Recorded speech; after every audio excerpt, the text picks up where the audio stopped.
தொடர்ந்து இந்நேரத்திற்கான தலைப்புச் செய்திகளை பார்க்கலாம். வருகிற 27ஆம் தேதி தமிழ்நாடு வருகிறார் பிரதமர் மோடி. அரியலூர் மாவட்டம் கங்கை கொண்ட சோழபுரத்தில் நடைபெறவுள்ள ஆடி திருவாதிரை திருவிழாவில் பங்கேற்க உள்ளதாக தகவல்.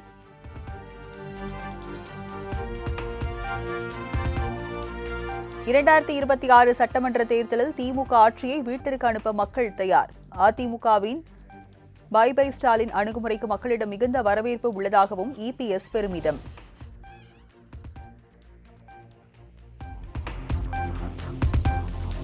கோயில் நிதியில் ஏன் கல்லூரி தொடங்க வேண்டும் என பேசிய விவகாரம். தான் கூறியதற்கு கண் காது மூக்கு வைத்து முதலமைச்சர் மு.க.ஸ்டாலின் பேசுவதாக எடப்பாடி பழனிசாமி குற்றச்சாட்டு.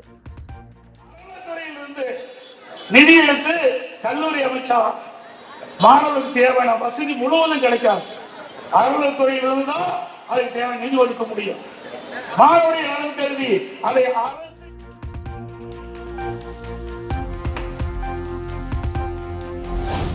அறநிலையத்துறை நிதியில் இருந்து கல்லூரி தொடங்கினால் முழுமையாக செயல்படுத்த முடியாது என எடப்பாடி பழனிசாமி கருத்து.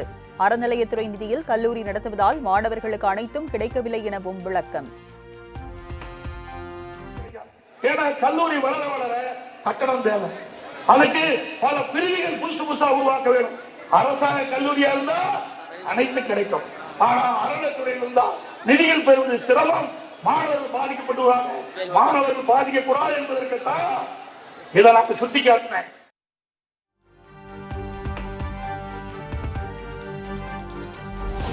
கோவை குண்டுவெடிப்பு வழக்கில் தலைமறைவாக இருந்த குற்றவாளி கைது செய்யப்பட்டதற்கு காவல்துறைக்கு முதலமைச்சர் மு.க.ஸ்டாலின் பாராட்டு. உள்நாட்டு பாதுகாப்பில் நமது நாட்டிலேயே தமிழ்நாடு காவல்துறை முன்னணி வகிப்பதாகவும் பெருமிதம்.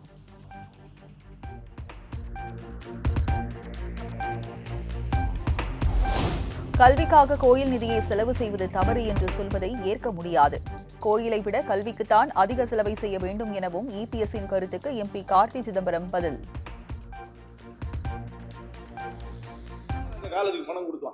கல்விக்காக கோயில் நிதியை செலவு பண்ணுவது தவறு என்று சொல்வது எப்படி?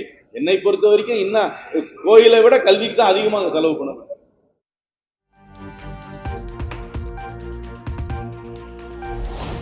உயிரை கொடுத்து 31 ஆண்டுகளாக மதிமுகவை பாதுகாத்து வளர்த்துள்ளேன் என பொதுச் செயலாளர் வைகோ ஆவேசம். சிலர் மதிமுகவை அழிக்க பார்க்கிறார்கள் என பூந்தமல்லியில் நடைபெற்ற செயல் வீரர்கள் கூட்டத்தில் குற்றச்சாட்டு.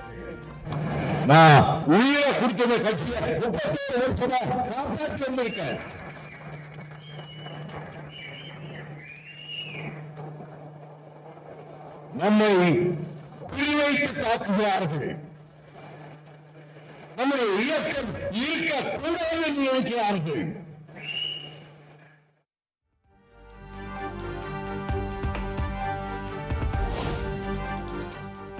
திருச்சி திமுக மாநாட்டிற்கு செல்லாமல் போயஸ் கார்டன் சென்று ஜெயலலிதாவை சந்தித்ததுதான் அரசியல் வாழ்க்கையில் நான் செய்த மிகப்பெரிய தவறு. மதிமுக செயல் வீரர்கள் கூட்டத்தில் வைகோ ஆவேச பேச்சு.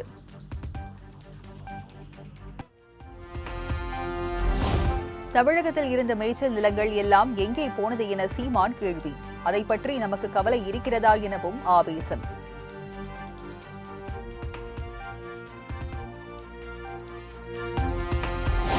ஆடு மாடு மேய்ப்பது அவமானமல்ல, வெகுமானம் என சீமான் கருத்து. திருமால் பெருமாள் கண்ணன் ஆடு மாடு மேய்த்தனர், இயேசு நபிகள் நாயகமும் ஆடு மாடு மேய்த்தனர் எனவும் பேச்சு.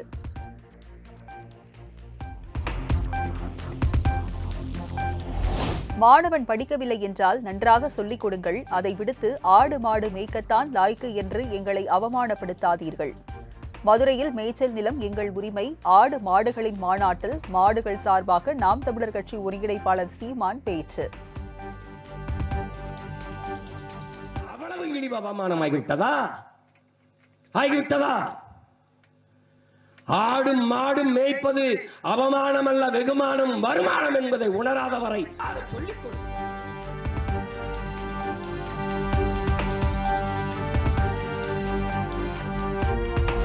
சுதந்திர போராட்ட வீரர் மாவீரன் அழகு முத்துக்கோன் பிறந்தநாள் விழா கொண்டாட்டம். சென்னை எழும்பூரில் அவரது உருவப்படத்திற்கு முதலமைச்சர் மு.க.ஸ்டாலின் மலர் தூவி மரியாதை.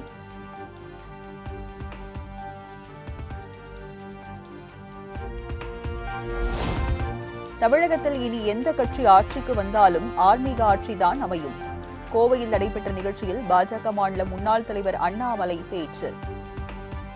ஒரு பெரிய மாற்றம் ஆன்மீக ஆட்சி, ஆன்மீகம் சார்ந்த ஆட்சி, கோவிலை சார்ந்த எந்த ஆன்மீகத்தை சார்ந்து கோவிலுக்கு மரியாதை கொடுத்து ஞானம் கொடுக்கிற குருமார் பாருங்க. வட அமெரிக்காவில் எல்லாம் ஜூலை 20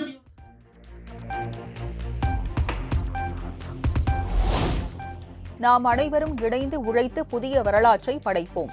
பாமக 37ஆம் ஆண்டு தொடக்க விழாவை முன்னிட்டு தொண்டர்களுக்கு அன்புமணி கடிதம். தமிழகத்தில் 28 மாவட்ட உள்ளாட்சி அமைப்புகளை நிர்வகிக்கும் சிறப்பு அதிகாரிகளின் பதவிக்காலம் 6 மாதங்களுக்கு நீட்டிப்பு. ஏப்ரலில் சட்டசபை தேர்தலுக்கு பின் அனைத்து மாவட்டங்களுக்கும் ஊரக நகர்ப்புற உள்ளாட்சி தேர்தல் நடக்க உள்ளதாக தகவல்.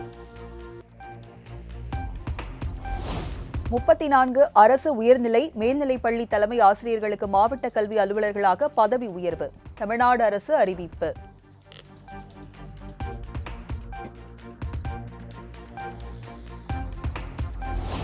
கோவை அருகே இரவில் காரில் சென்ற இளைஞர்கள் மீது உக்கடம் போலீசார் கொலைவெறி தாக்குதல். காரில் இருந்து கீழே இறக்கி சரமாரியாக தாக்கும் வீடியோ வெளியாகி பரபரப்பு.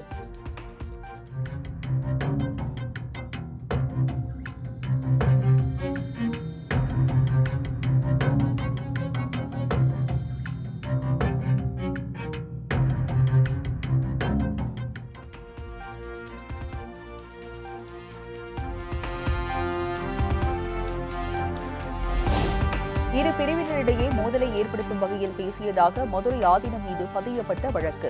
மதுரை ஆதீனம் முன்ஜாமீன் கோரி சென்னை முதன்மை அமர்வு நீதிமன்றத்தில் மனு தாக்கல்.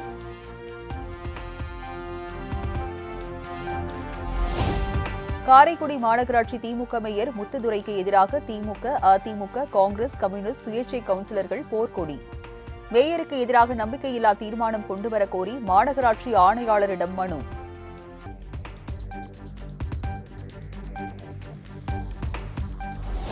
மூன்று ஆண்டு LLB சட்டப்படிப்பிற்கு விண்ணப்பிக்க ஜூலை 25ஆம் தேதி வரை அவகாசம் நீட்டிப்பு. அம்பேத்கர் சட்ட பல்கலைக்கழகம் அறிவிப்பு.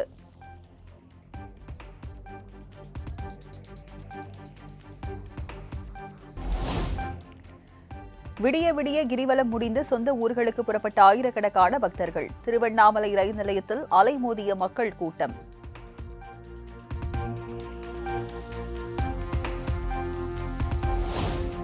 ஆனி மாத குரு பௌர்ணமியை முன்னிட்டு திருவண்ணாமலை அண்ணாமலையார் கோவிலில் 2வது நாளாக குவிந்த பக்தர்கள். ஆயிரக்கணக்கான பக்தர்கள் நீண்ட வரிசையில் 3 மணி நேரம் காத்திருந்து சாமி தரிசனம்.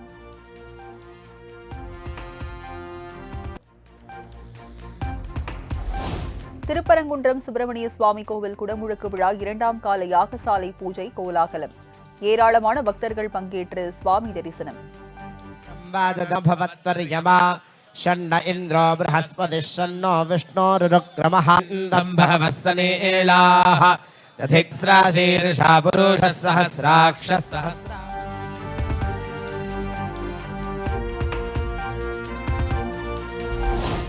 வருகிற 13ஆம் தேதி புதிய நவகிரக கோயில் பிரதிஷ்டைக்காக சபரிமலை ஐயப்பன் கோவில் நடை இன்று மாலை திறப்பு. 3 நாட்கள் நடைபெறும் பூஜையை ஒட்டி பக்தர்கள் தரிசனத்திற்கு அனுமதிக்கப்படுவார்கள் என தேவசம் போர்டு தகவல்.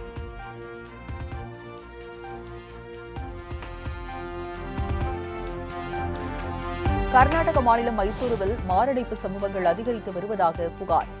அச்சம் காரணமாக மருத்துவமனைகள் முன்பு நூற்றுக்கணக்கானோர் குவிந்ததால் பரபரப்பு.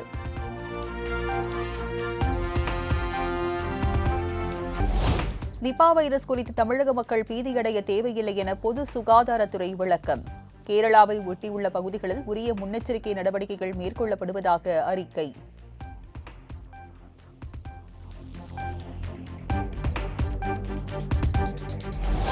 ஆதார், வாக்காளர் அடையாள அட்டை, குடும்ப அட்டை ஆகியவற்றை குடியுரிமை ஆவணமாக தேர்தல் ஆணையம் பரிசீலிக்க வேண்டும்.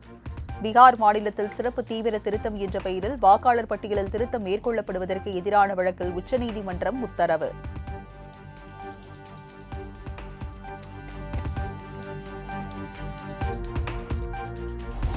டெல்லியில் ஆசாத் சந்தை அருகே கட்டிடம் இடிந்து விழுந்து விபத்து.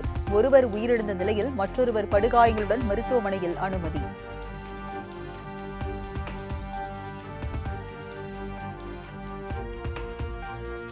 மகாராஷ்டிரா மாநிலம் குஜர்வாடியில் 300 அடி பள்ளத்தில் காருடன் விழுந்த நபர் காயம். டேபிள் பாயிண்டில் ரீல்ஸ் எடுப்பதற்காக காரில் ஸ்டாண்ட் செய்த போது நேர்ந்த விபரீதம்.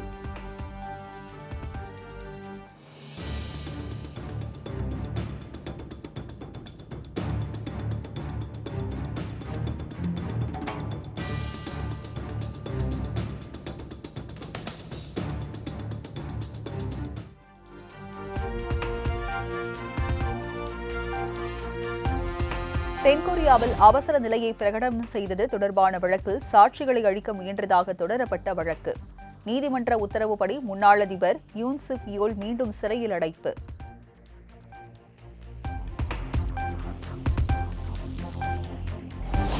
அகமதாபாத்தில் ஏர் இந்தியா விமானம் விபத்துக்குள்ளான விவகாரத்தில் முதற்கட்ட ஆய்வறிக்கை தயார். ஆய்வறிக்கை இன்று வெளியாக வாய்ப்பு என விமான விபத்து விசாரணை பணியக அதிகாரிகள் தகவல்.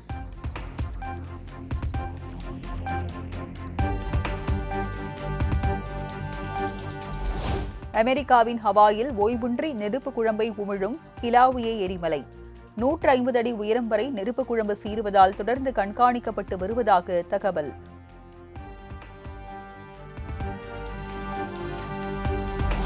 மாணவர்கள், சுற்றுலா பயணிகள் மற்றும் இந்திய பணியாளர்கள் அதிகப்படுத்தும் H-1B2 விசா கட்டணங்களை உயர்த்துவதாக அமெரிக்கா அறிவிப்பு. ஆண்டுதோறும் பணவீக்கத்திற்கு ஏற்ப உயர்த்தப்படும் இந்த கட்டணமானது 2026 ஆண்டில் நடைமுறைக்கு வரவுள்ளதாக தகவல்.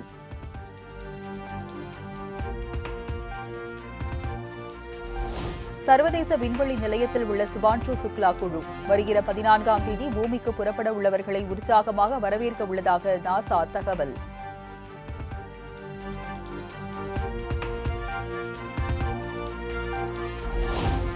காசாவில் இஸ்ரேல் ராணுவத்தின் கொடூர தாக்குதலில் உயிரிழந்தோர் எண்ணிக்கை 57,600 அதிகரிப்பு. ஒரே நாளில் அப்பாவி பொதுமக்கள் 70 பேர் உயிரிழந்த சோகம்.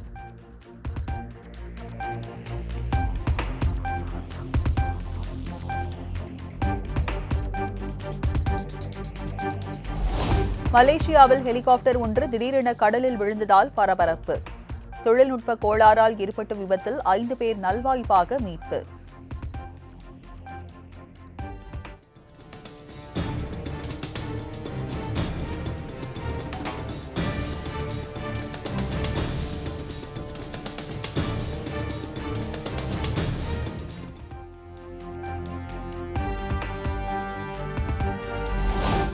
இந்தியாவில் தனது முதல் கார் ஷோரூமை திறக்கிறது டெஸ்லா கார் நிறுவனம். மும்பையில் வரும் 15ஆம் தேதி திறக்கப்படுவதாக தகவல்.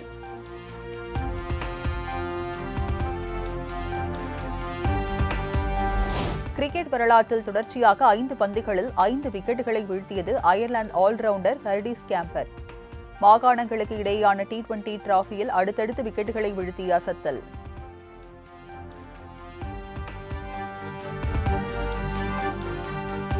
சென்னையில் ஆபரண தங்கத்தின் விலை சவரனுக்கு 440 ரூபாய் உயர்வு. ஒரு சவரன் 72,600 ரூபாய்க்கு விற்பனை.